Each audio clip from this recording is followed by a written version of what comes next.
toko 11 susah sinyal, di 5 Met imperfect teka-teki 3 sampai cek toko sebelah 2 gitu. Tahun yang didirect dalam 7 film didirect dalam 8 tahun, belum lagi yang diproduce baik itu film maupun series. Jadi kerjasama yang panjang sekali gitu, dan mungkin sudah waktunya untuk memasuki tahapan berikutnya, yaitu studio sendiri barengan sama partnerku Dipa gitu. Jadi ya ngasih tahu teman-teman bahwa ini ada sebuah babak baru dalam perjalanan karir saya sebagai filmmaker. Keren. Boleh kasih tepuk tangan dong untuk Pak Ernest dong. Terima kasih teman-teman dukungannya selama ini. Soalnya perjalanannya udah panjang tanpa Lumayan. disadari, ya kan? Sadar banget sih sebenarnya. Oh, kita yang gak sadar. Ya tiga itu. Sadar banget. Sadar banget. Dan sebenarnya banyak komen-komen positif dan juga ngasih semangat ya di situ ya. Dan banyak juga komen-komen yang kepo sih gitu. Apa emangnya nextnya gitu. Nah, hari ini kita akan tahu lebih banyak. Oke, Mas Dipa, ini kan film pertamanya Imaginary itu Ngeri-Ngeri Sedap. Di tahun lalu 2022 itu sukses banget gitu kan. Oke, beban nggak sih Mas Dipa? Beban nggak tuh? Beban itu memang harus dipikul dan dilewati. Bijak ya, bijak. Itu harus jadi quotes. Iya. Hidup itu kan dinamis, kadang tidak selalu di atas. Iya. Ini jadinya bijak tapi pesimis ya jatuhnya. Ya intinya kalau namanya, jadi sebelum cerita lebih lanjut, yang bisa gue bilang adalah Ngeri-Ngeri Sedap sama ini, nanti detailnya nanti mungkin. Itu banyak banget kesamaan yang secara tidak sengaja. Dari mulai pemilihan cast dan cerita, dan ada yang sama deh. Banyak ditanya Cip pas sudah lebih Pokoknya ada yang sama yang membuat tuh akhirnya ini ada kesamaan sama Ngeri-Ngeri Sedap. Jadi gue harus yakin. Jadi gue tidak menganggapnya jadi beban. Gimana caranya ini menjadi perjalanan. Wih, tepuk tangan untuk Mas Dipa Andika. Jadi perjalanan yang ya beban baru gitu. Beban tetap beban sih pasti. Sekarang production house sendiri Imaginary kan sama Mas Dipa. Sebenarnya apa sih yang membedakan Imaginary dengan studio-studio film yang lain gitu? Sebenarnya salah satu misi besar kami sebagai sebuah studio film yang berangkat dari keresahan aku pribadi sebagai seorang penulis dan sutradara, Cid, adalah sekarang kan bukan fenomena Indonesia doang sebenarnya, fenomena global ini kan industri film dijajah sama IP-IP besar gitu loh.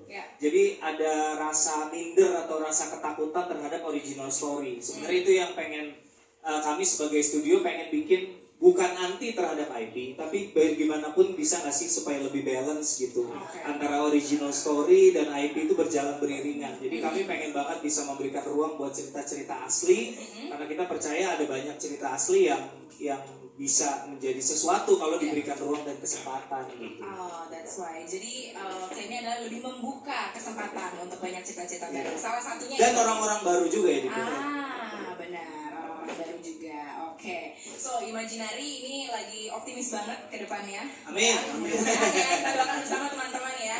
Dan sebenarnya kan rencana yang paling dekat ya film ini gitu kita bisa lihat. Tapi sebenarnya Imaginary sendiri secara production house itu punya rencana besar yang seperti apa sih ke depannya?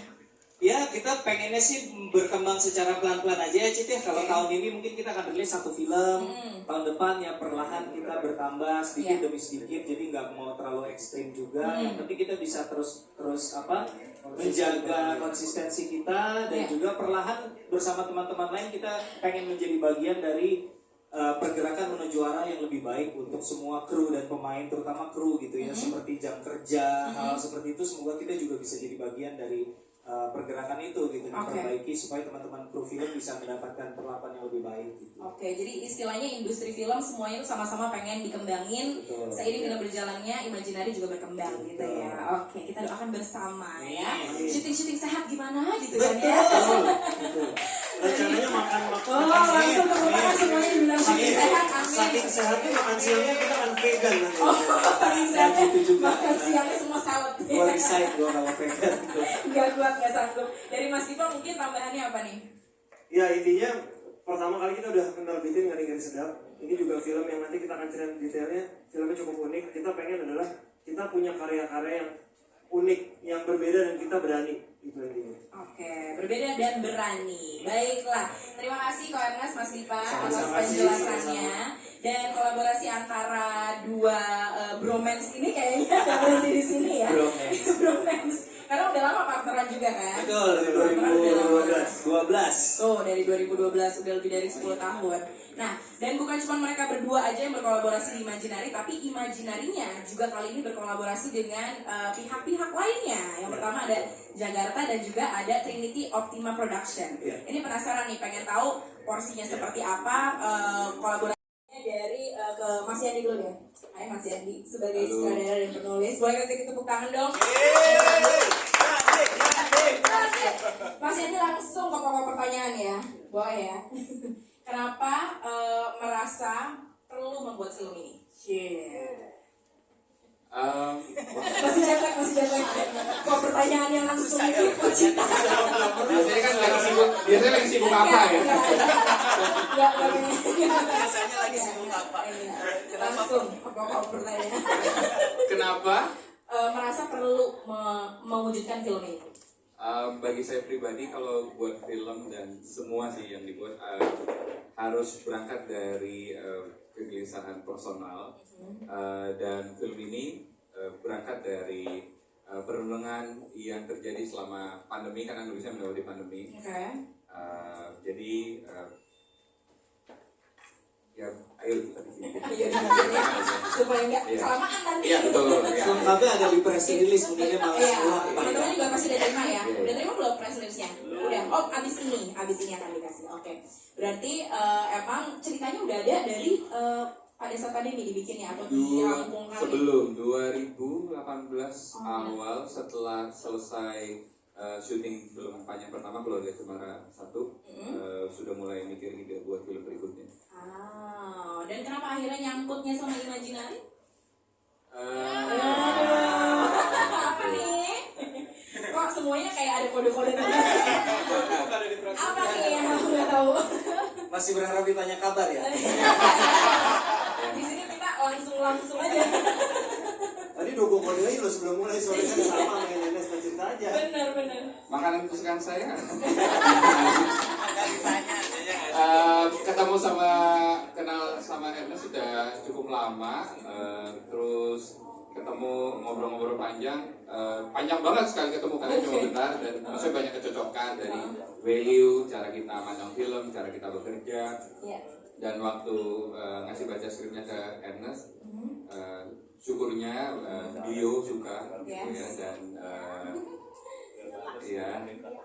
video dan saya pribadi sih grateful banget gitu. Ernest dan Dipa punya spirit yang sama dalam memandang film. Jadi mau berani melakukan kegilaan ini untuk membuat film ini, sampai kan Ernest bilang film pertama kita ngeri-ngeri sedap, film kedua kita ngeri-ngeri bener. Ya gitu, jadi ya betul, jadi ya cocok, punya banyak kecocokan juga gitu. Oke, baik. Kasih tepuk tangan dong untuk Mas Yandi. Ini ada partnernya juga nih, Mbak Mita hadir di sini. Mau disapa-sapa dulu boleh Mbak Mita? Biar agak sopan sedikit, tadi MC-nya langsung nodong, agak kaget ya. Mbak Mita kegiatannya apa sekarang? Kalau Mbak Mita hobinya Mas Yandi kayak kenapa gue gak ditanya. Mbak Mita, aku mau nanya, sebagai produser yang udah beberapa kali juga bekerja sama dengan Mas Yandi ya, karena memang partneran juga di beberapa film. Apa sih yang membedakan Mas Yandi ini sebagai sutradara dari sutradara-sutradara yang lain? Wah, Sama kata dia. Kalau puji tapi orangnya ada gitu ya. Kalau puji orangnya ada. Jawaban diplomatis aja Mbak. Makasih Mit, makasih. belum. Wah, Ini kayak jadi kompar ya. sejujurnya belum ada track record saya memproduksi director lain sebetulnya. Karena memang berangkatnya kerja bareng Mayan itu di penulisan. Terus kemudian di PH ini saya jam sebagai produser gitu, dan kalau ditanya kenapa ya mau kerja sama Yandi, dan tutup kupingnya. Karena makannya gampang gitu. Ya, apa aja ayo. Lebih karena mungkin banyak value-value yang mirip, dan kalau kita membicarakan tentang kegelisahan-kegelisahan yang dirasain itu juga saya juga cukup relate gitu. Jadi akhirnya ngobrol muncul ada ide cerita 1, 2, 3 gitu, dan ya udah akhirnya kenapa nggak kita bikin bareng aja terus. Oke, baik gitu ya, lumayan pujiannya ya Mas Randy ya.